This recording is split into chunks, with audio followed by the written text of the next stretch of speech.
Mau batalkan undang-undang IKN kalau jadi presiden. Rizal Ramli disekak Mat Ruhut. Berulang kali tanpa kenal lelah, Rizal Ramli selalu menyiratkan dirinya ingin menjadi presiden Republik Indonesia. Mimpi memang diperbolehkan dan gratis, tidak kena pajak PPN dan PPh. April 2021 lalu, Rizal Ramli pernah berandai-andai dan memaparkan apa saja yang sekiranya akan dia lakukan jika menjadi presiden.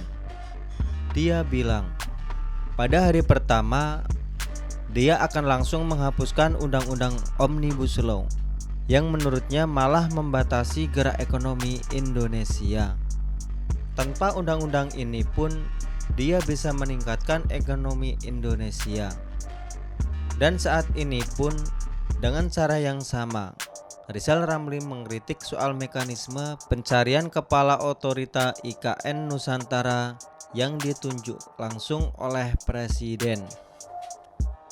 Dia berpendapat bahwa aturan tentang pemerintahan di Indonesia tidak mengenal pemimpin wilayah dipilih melalui mekanisme penunjang langsung. Pasal 9 Undang-Undang IKN menyatakan bahwa IKN Nusantara dipimpin oleh kepala otorita yang ditunjuk, diangkat, dan diberhentikan oleh presiden setelah berkonsultasi dengan DPR RI. Rizal Ramli mengaku akan membatalkan undang-undang IKN jika dia terpilih sebagai kepala negara. Nanti dia, Jokowi, berhenti menjadi presiden. Kami batalkan itu undang-undang, kata Rizal Ramli. Cuma segitu sajakah kemampuan berpikir Rizal Ramli? Jadi presiden hanya untuk membatalkan undang-undang sebelumnya.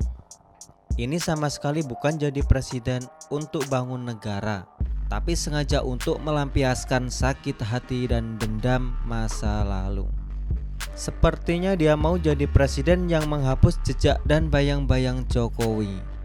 Sakit hati pernah dipecat, sehingga timbul rasa tidak senang.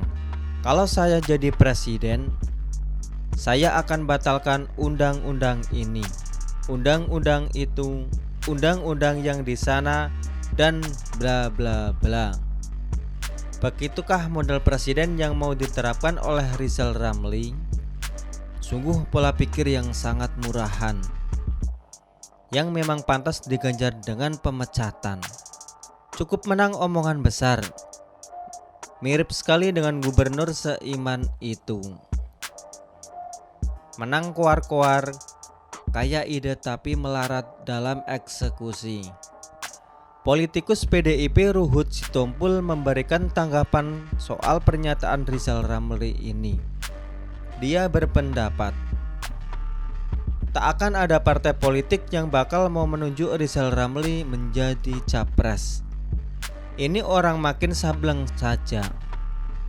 Siapa yang mau pilih dia? Siapa yang mau milih dia? Tahu nggak? Untuk jadi calon presiden itu jelas harus dipilih 20% partai politik, kata Ruhut. Ruhut mengaku ragu akan ada partai politik yang mau memilih Rizal Ramli. Partai politik mana yang mau milih orang sedeng kayak dia? Tegas saya katakan, imbuhnya. Lebih lanjut, Ruhut menilai Rizal Ramli sebagai cocok yang tidak berpikir jernih. Jadi, sudahlah Rizal Ramli jangan berhalusinasi terus. Kalau berhalusinasi terus, kasihan saya lihat dia, katanya. Meskipun misalnya presidensial threshold jadi 0% pun, siapa pula yang mau memilih Rizal Ramli? Paling hanya secuil saja, yaitu pendukung fanatik yang sudah sakit logika dan nalarnya. Rizal Ramli ini sudah jadi kartu mati. Tidak ada wibawa dan gaya untuk jadi seorang pemimpin. Hanya saja dia masih menggenggam impiannya erat-erat dan masih gigih memperjuangkannya. Coba suruh Rizal Ramli buka data. Berapa banyak dukungan yang sudah dia galang lewat Google Form? Ada sampai 1 juta enggak? Jangan-jangan cuma 10.000 atau bahkan 1.000 doang. Rizal Ramli boleh berkuar-kuar seolah dia ini sangat sakti, bisa selesaikan semua masalah.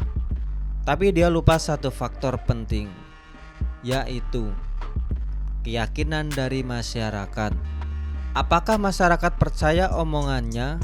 Yang benar adalah mereka tak peduli. Rizal Ramli hanya dianggap kayak orang yang sedang jualan obat. Teriak kencang-kencang, pakai 10 toa, tapi tidak ada yang datang meski hanya sekedar melihat-lihat. Benar kata Ruhut, Rizal Ramli harus segera stop bermimpi apalagi berhalusinasi. Tidak bagus terlalu masuk ke dalam ilusi. Kasihan nanti sakit hati terus. Ditambah lagi keinginan tidak kesampaian, makin lama makin memprihatinkan. Mulai sering berandai-andai jadi presiden. Sekedar saran aja nih, mungkin untuk sementara. Minta kelompok sebelah mengangkatnya jadi presiden tandingan. Mereka sudah berpengalaman mengangkat gubernur DKI tandingan. Coba jadi presiden tandingan dulu. Beberkan program kerjanya. Kira-kira rakyat mau dengar nggak? Setidaknya lumayanlah bisa jadi presiden meski ecek-ecek.